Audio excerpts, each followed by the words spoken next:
فيديو كي كان شير كوبلينج قراتي وروت انا ما شابسو مالي نما اجارو بين بران ناغا اجي فدا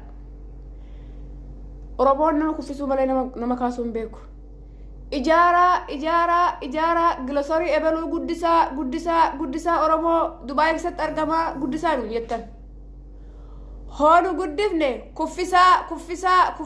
كفسا نو يتن ابلو فودو دي ده هيروما نو يتن هونو هيرومني ما هيرومتا يتن ابلو فودو دي ده يتن هو فوداني ما فوتان يتن أمتا متا طلبة أمتا متا قلفي أمتا متا فري ناتو تكا ست مرة قفت توني أنا يرو دبي جرو توني أنا يرو بيجرو أرجته بولي إيربورتي كستي باتي هو كلسة كسا باتي كسا أتشسنته فولي كتسين كيرما وانتي هندي كين كيرم بيا إثيوبيا زيزي زجرينيا إثيوبيا زيزي ز قليسة إثيوبيا سيغالي فاقرة متافلة ميجون توني سوران توني كان جسي سعودي عربية جرتو جان توني كان جسي إثيوبيا قلتي غير دبي وفتي سرقي قرأتيتي سيني قالي قالوا سيني هاجاني isin malee fuudha kanafta si heerumtu kanafa si fuudhu isiniifu bakka isin jirtanii xufii kasan heerumtanii hin ulfooftanii nama cabsuudhaaf garuu lafa qottaa bultaa halkan ilmaan jinnii jechuudha minnii waliin immoo cilfoo waliin micoon tun amma yaane micaan kun micoon tun amma biyya arabaatitti wal jalan yoo isin uqqatte gatuu qaba fuudhuu qaba malee yoo isin qannaste isuu qaba fuudhuu qaba malee مقولنا إذا قد سنكرت شافا سلما يجتوني مني وين مرتو أوين نما دانغا ينقب يو أبان دانغا تتولشتي مالي دانغا تتولشتو تانانغرو جرين جراتون دما أك جمتشون إنجران يو كانمو وان كابوت أك جمت دي غلطي فتشو ألا أكني وان نما وافي غريف أسفتش فيغا jiraatu sataayisa kunimmoo jireenya keenya keessatti miidhaa akkamii immoo qaba nun jireenya keenya keessatti sammuun dhala namaa fedhiin dhala namaa daangaa hin qabu garuu immoo jireenya keenya keessatti rakkoo akkamii nurra fiduu danda'a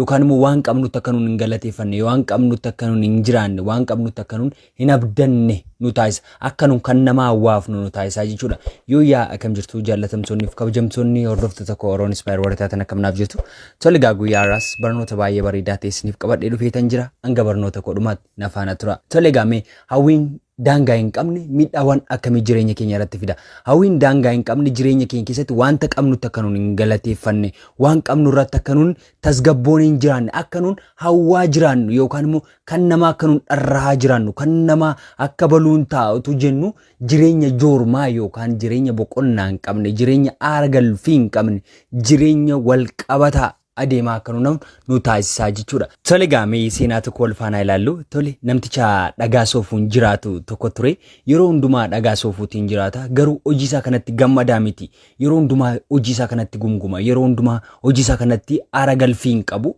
yeroo kanagaa osoo karaarra deemaa jiru hojii isaa olee xumuree gara mana isaatti togalaa jiru karaarratti daldala baay'ee qabeenya guddaa qabu daldala isaatti gammadee kolfee haasa'u tokko arge yeroo kanatti immoo baay'ee awween maal namtichi kun nama kam cimaadha kan barbaade isaa qaba kan barbaade isaa godha kanaaf immoo waaw akkam nama gammachiisa utuun namticha kana ta'e maal taata jedhee awwee lubbuun isaa baay'ee waan fedhee tureef bira darbe turtii waggoota muraasaa booda akkuma jedhe daldalaa cimaatee qabeenya kana akka barbaade argatee waan hundumaa namoota irratti waan ije akka barbaade aangoosaa agarsiifachuu jalqabe yeroo kanagaa osuma jiraataa jiru tuma qabeenya isaa kanaan jiraachaa jiru namicha ammas nama baalasilxaanii yookaan immoo hoogganaa siyaasaa guddaa namoonni hundumaa guddaaf xiqqaa otoo isaan sagadaaf adeemanii otoo isaan isa kabajanii eegdotaan yookaan immoo waraanaan otoo inni marfamee adeemu argi maal namtichi kun agam carra qabeessadha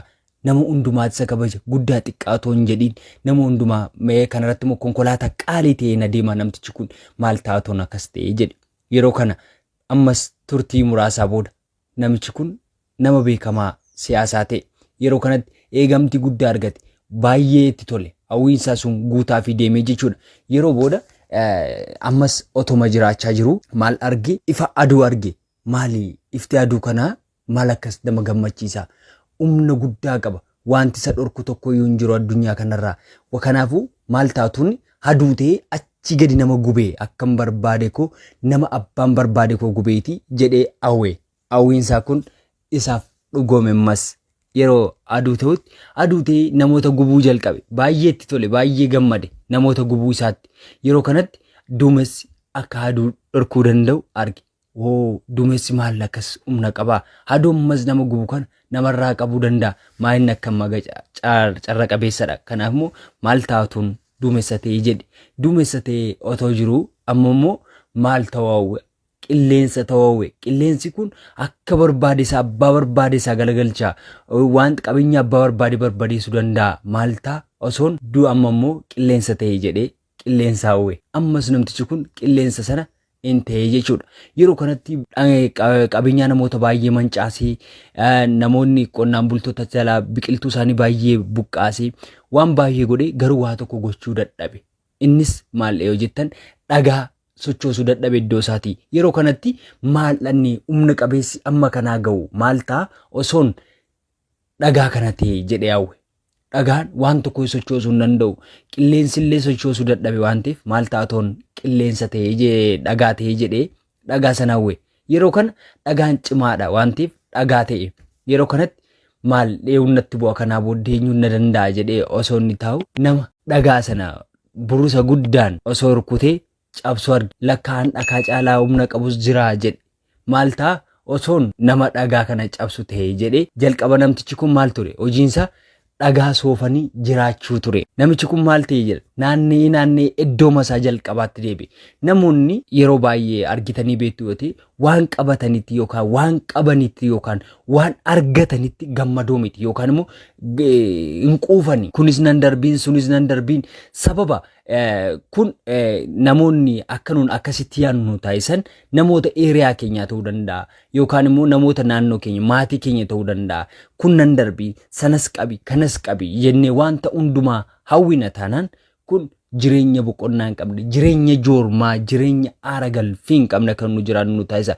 Mee yeroo baay'ee mee fudhannu fakkeenya maatiin keenya illee akkanuun an obboleessa keenya an keenya ta'uu qabutti akka nu yaannuttidha. Nunni isaan nu guddisan. Maaliif yoo jennu yoo kana hin gurshattu ta'ellee nu biddeen yookaan nyaata osoo nu laachaa jiranii yoo nyaattu ta'e obboleessa keef hin laadha jedhu. Obboleessi koo nyaachuurra jedhee osoo garaan quufee jiru afaan banee fudhatu. Akkas jechuun kan saalli kan kwaa ta'u an naga'a obboleessi kwaa nyaatu obboleessa kofaa ta'u obboleessi kwaa milkaa'u obboleessa kofaa jijjiiramu osoo hin taane dha'uuf jedhu yookaan quufee jiru irratti ani dabalee nyaachuu qaba malee obboleessa kof hin ta'in bara jedhu keessa jirra. Anatu caalaa, anatu siif mo'uu qaba, anatu siif hoogganaa ta'uu qaba, anatu siif beekuu qaba, anatu siif murteessuu qaba, anatu siif hoogganuu qaba kan jedhudha. Namoonni baay'ee kan isaan jireenya isaanii keessatti akka gada deeman, akka hin milkoone, akka gammachuu hin qabaanne, akka aara galfii hin qabne kan nu taasisu kanadha jechuudha. Hawwiin daangaa hin qabne dhamaatii malee bu'aa tokko hin qabu. Callifneetuma hawwina taanaan kanas otoo hin ta'e, kanas otoo hin ta'e, kanas otoo hin ta'e yeroo jennu adeemnutti hojii keenya akkanuun aara galfii hin qabaanne yookaan waan qabnu akka nu dagannu yookaan waan gammachiisuu qabnu akka hin gammachiisne waan itti fayyadamuu qabnutti akka nu hin fayyadamne dhumaatiin keenya yookaan dhumni keenya dafqaa akka ta'u yookaan immoo bu'aa yookaan akka nu dhiphachaa gaddaa jiran nu taasisa. Hawwiin daangaa hin qabne. Hawwiin daangaa hin qabne balaa guddaa baatee jireenya keenyatti dhufa.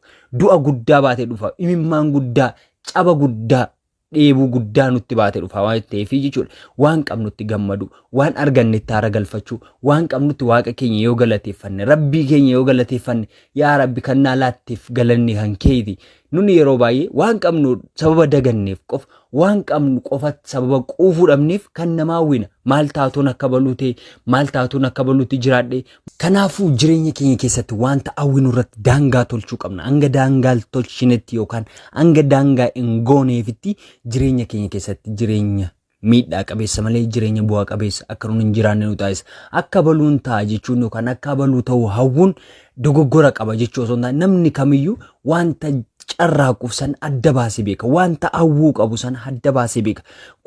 Kunis nan darbiin hawwina taanaan hawwiin hawjii hin qabne hawwii qofaadha. Hin hawwiinaan jechaa jira osoo hin taane wanta hawwitan yookaan wanta akka argattan barbaadan kan adda baasuun beekuu qabdu yookaan maal akka jaallachuu qabdu maalirratti akka fookas gochuu qabdu maal akka hawwuu qabdu maal akka siif barbaachisu maal akka siif malu maaliif akka hawwuu qabdu adda baasisan gambeennetti wareegama guddaa kaffalta waan ta'eef adda baasii beeki wanta hawwitu adda baasitan gambeeknetti kufaati guddaaf of saaxil tole gaa guyyaa irraa barnoota baay'ee bareedaa ta'e akkan wal faana dabarsine abdii guddaan qaba yoo isin toleera ta'e like share subscribe gochuun maatii keenya ta'a barnoota biraan hanga walitti deebinutti turtii gaarii